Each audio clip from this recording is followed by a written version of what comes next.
This is Dave, and today's big hairy idea is the prayers of the prophet.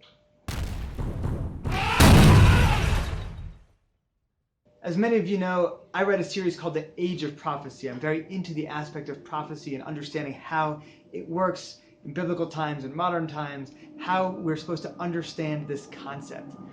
And there's an idea in Judaism that when you want to understand a concept, you go to its very first appearance.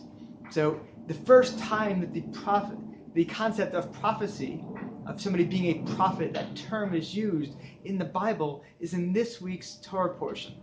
And it happens when, not at the beginning when Abraham is clearly having prophecy and is arguing with God about the future of Sodom, which God wants to destroy. Not there, but it happens later.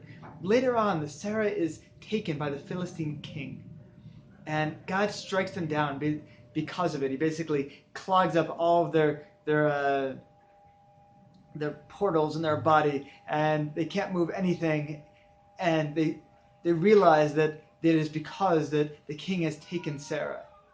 And so they ask what they should be doing, and they're told, okay, you got to release her, and then turn to Abraham, and he will pray for you because he is a prophet, and you will be healed. So we see that this idea of a prophet is somebody who can pray on behalf of others, is one who can bring healing into the world. That's what it means to be a prophet, to have that communication, to have that ability to affect the physical, to affect what actually comes down from on high into this world. That's the nature of being a prophet. And we see from that story I mentioned earlier that Abraham really stands up. When God is going to destroy the wicked of Sodom, Abraham steps up and starts praying on their behalf, starts arguing with God on their behalf. Now, not every prophet is being acknowledged. Not every prophet is going to win every request. Everything is going to be granted to the prophet. But you see this is very much in the nature of the prophet, to make these requests, to be an intermediary, to intervene between people and God. That's the very nature of prophecy. With one big exception. And that exception, of course, is Eliyahu.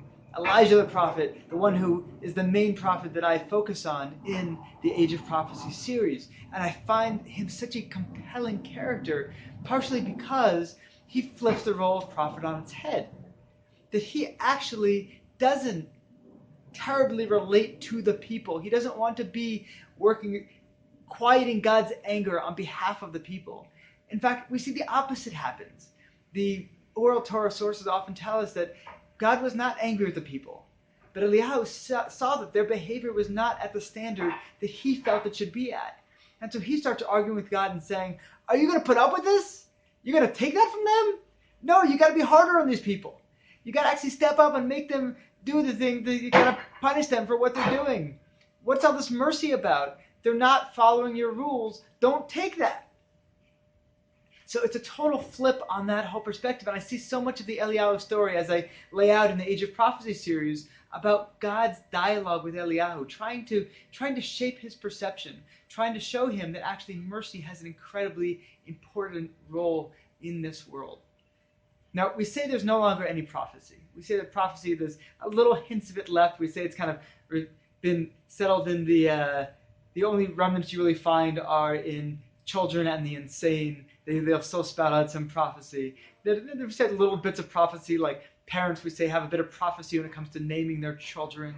But really, prophecy is pretty much gone. Nonetheless, this idea of intervening on behalf of somebody else is very much present.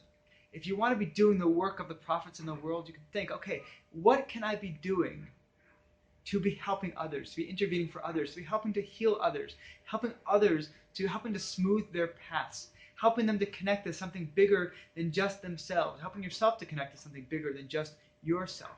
That's so much what it means to be the role of a prophet.